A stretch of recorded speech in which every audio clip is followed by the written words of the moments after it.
Good morning, students. Welcome in SPIT online classes. मैं Rampal Prajapat from electrical department. Dear students, आज के इस lecture में हम स्टडी करेंगे power system first part 20 and our topic is insulation coordination and protection of devices from over voltage. First we discuss on insulation coordination. Insulation coordination means the correlation of the insulation of the various equipments in a power system to the insulation of the protected device. Means it is the correlation of insulation of the equipment with the insulation of the protected device, which is used for the protection of those equipments against over voltage, is known as insulation coordination. So in a power system there are various equipments like transformer, circuit breakers, bus bar have different breakdown voltage, and hence the voltage time characteristic, in order that all the equipment should be properly protected, is described that the insulation of various protective devices must be properly coordinated. So the basic concept of insulation coordination is illustrated in figure. In the given figure, waveform B represents the voltage time characteristic of the device to be protected, and figure A represents voltage time characteristic of the protecting device. So from this figure it is convenient that voltage time characteristic of protecting device should be less or smaller than or lower than voltage time characteristic of the device to be protected, so that protecting device can protect the equipment properly.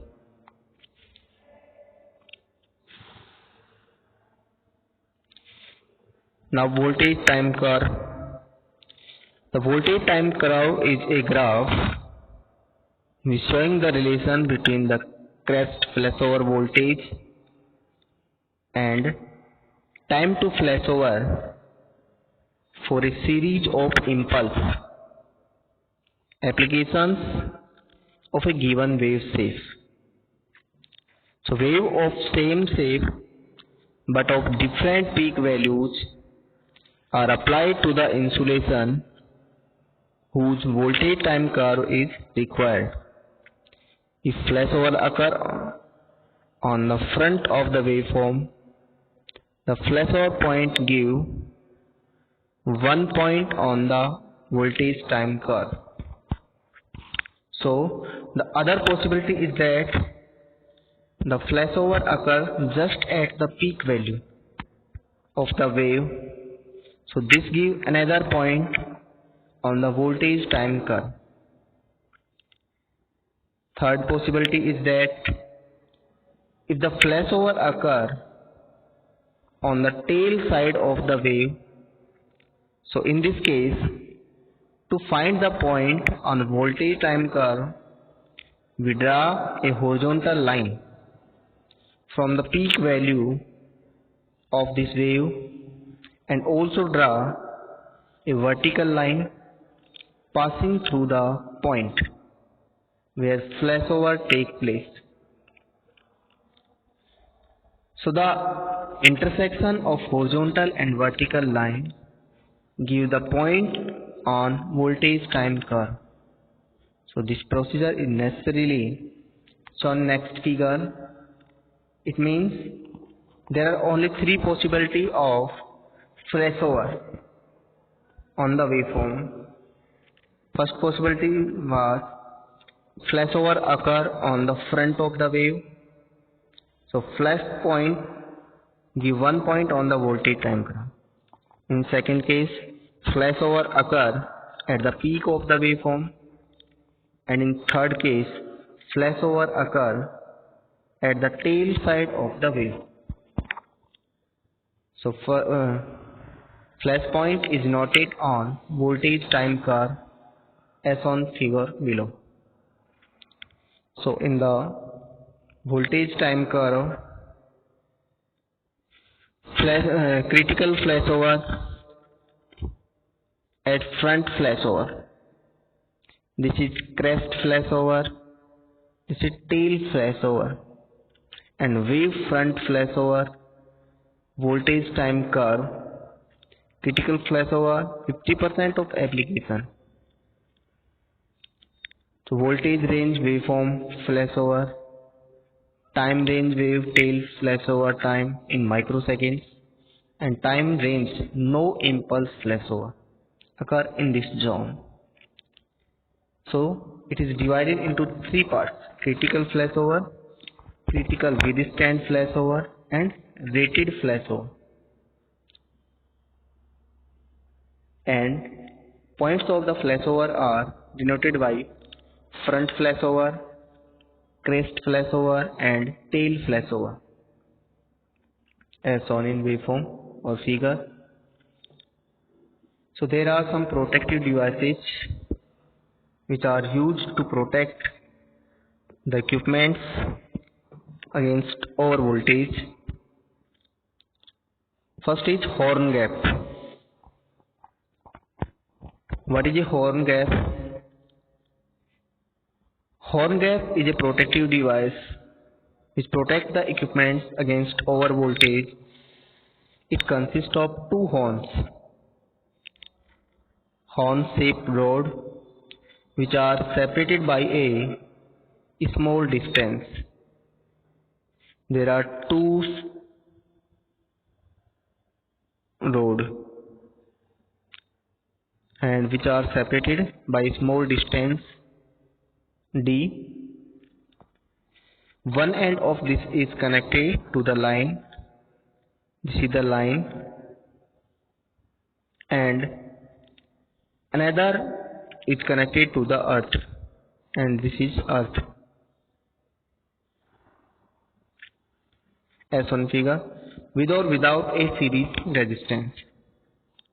So the choke connected between the equipment to be protected, and horn gap serve two purposes.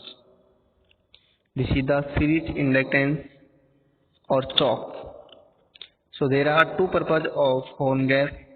First is the steepness of the wave incident on the equipment to be protected is reduced. It means reduce the peak or steepness of the waveform which incident on the equipment to be protected. Second is it reflects the voltage surge back to the horn. It means it reduces the level of voltage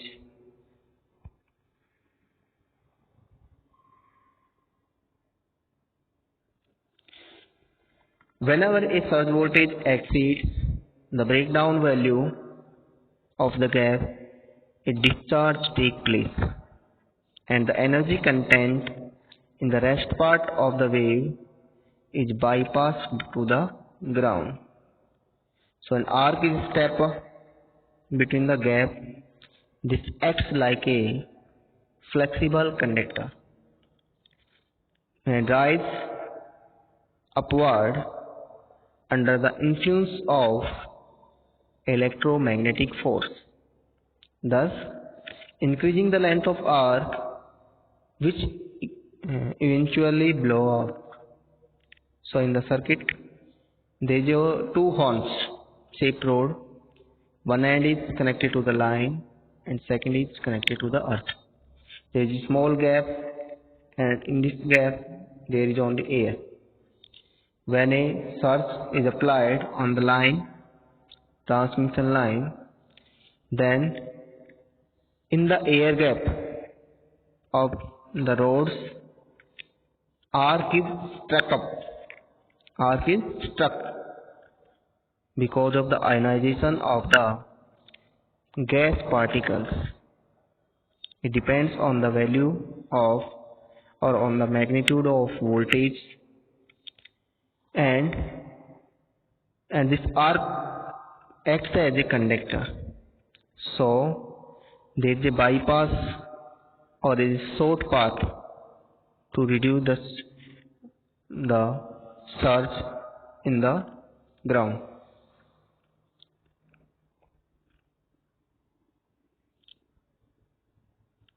So there are two major drawbacks of the horn gap.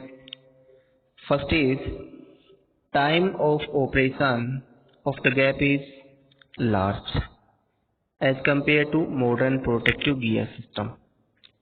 Second is, if used on isolated neutral, the horn gap may constitute a vicious kind of arcing ground. For these reasons, the horn gap has almost vanished from important power lines. Means two drawbacks: operating time is more than modern protective devices. It means a more operating time reduce the sensitivity of the device. Means if it takes more time, then equipment connected in the system may damage. So protective device should have less operating time. Second, isolated neutral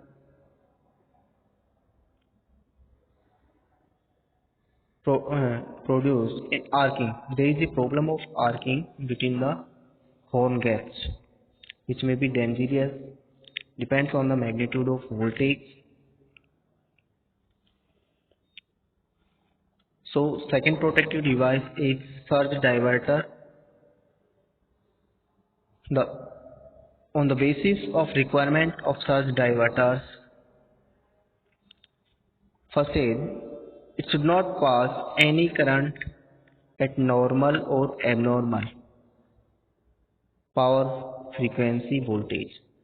Means a surge diverter does not pass any current at normal power frequency. That may be normally 5% more than the normal voltage. Second is, it should break down as quickly as possible after the abnormal high frequency voltage arrives. Means surge is a phenomena of magnitude and frequency. It consists of frequency more than power frequency. So a surge diverter should be breakdown at higher than power frequency. Third is, it should not only protect the equipment for which it is used, but it should discharge the surge current without damaging itself. It means it should also be protected. Means self protection is also essential part. Fourth is, it should interrupt the power frequency for follow current after the surge is discharged to ground. It means when surge is discharged in the ground, it should interrupt the power frequency. So there are mainly three types of surge diverters. First is road gap, protector tube, expulsion type lightning arrestor, and valve type lightning arrestor. So first is road gap. Road gap type arrestor is shown in figure. there is a conductor electrode and two discs are connected to the earth with a rod. So this type of surge diverter is perhaps the simplest and cheapest and most rugged one. So one such gap for a breaker bushings. This may take the form of arcing ring. Figure show the breakdown characteristic of a rod gap for a given gap and wave shape of the voltage. The time for breakdown vary approximately inversely with the applied voltage. It means in a rod gap type resistor, as magnitude of surge increase, operating time decrease. This is the characteristic of rod gap resistor. Operating time is less and simple and also cheapest.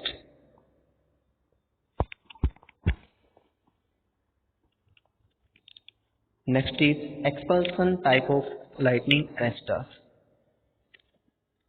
An important improvement of the rod gap is expulsion tube, which consists of a series gap external to the tube, which is good enough to withstand normal system voltage.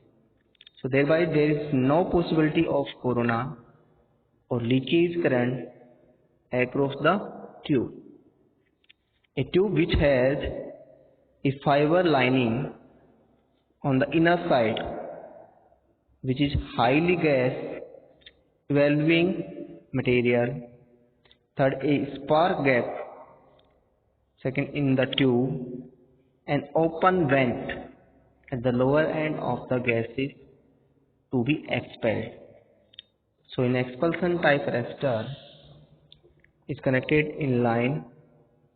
There is a series gap and gas tube for fiber tube, and there is a metallic electrode, vent of gases, and this is earth. The construction of expulsion type of arrestor. Next is,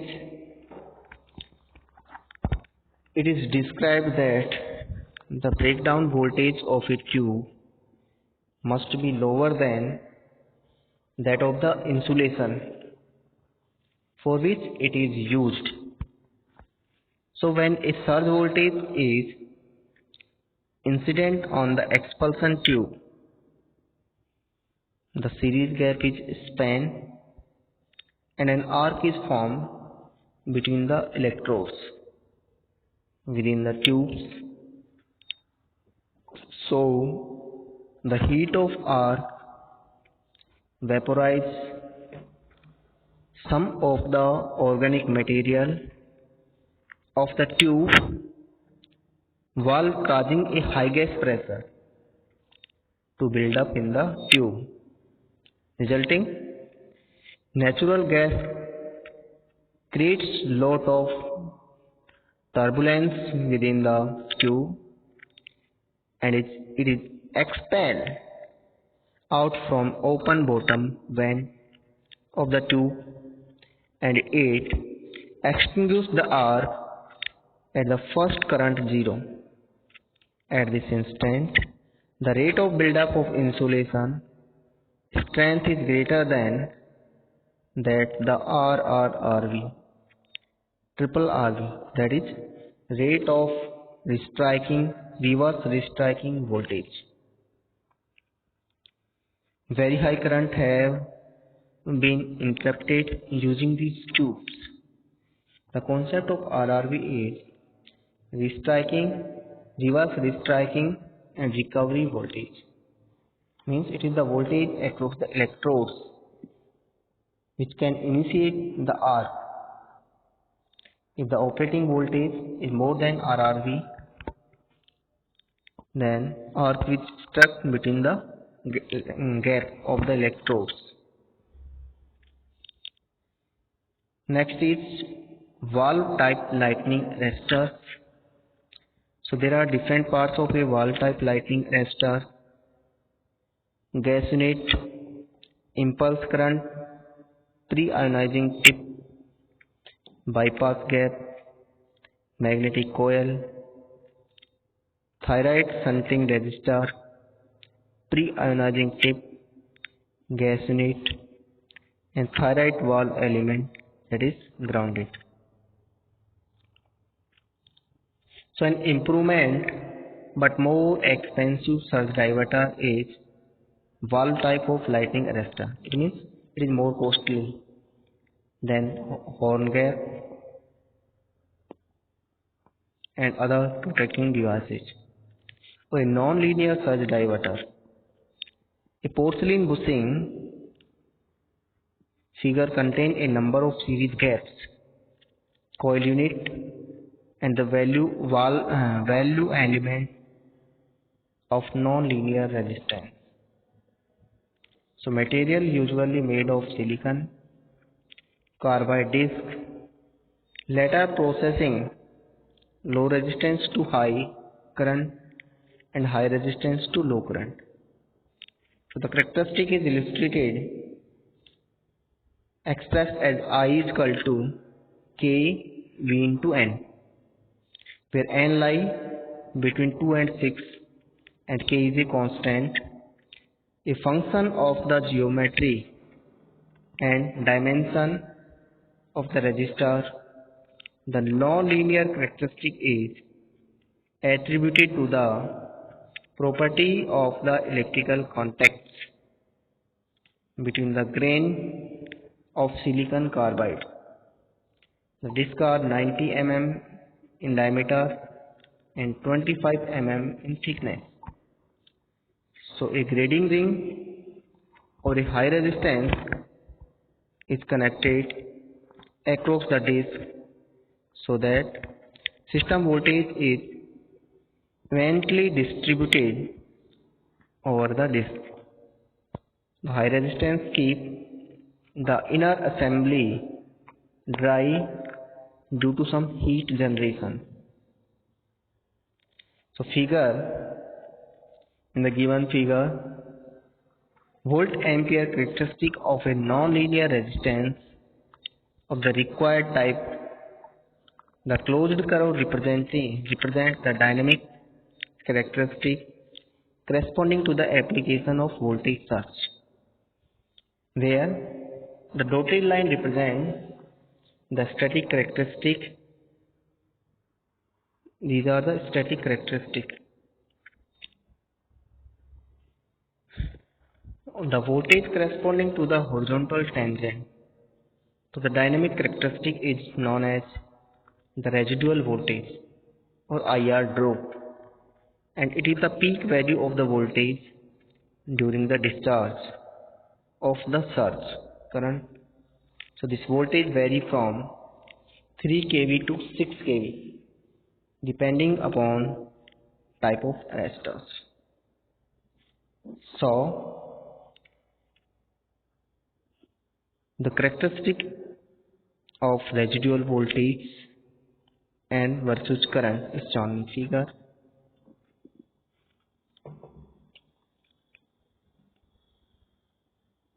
Dear students, in this class we have studied about insulation coordination,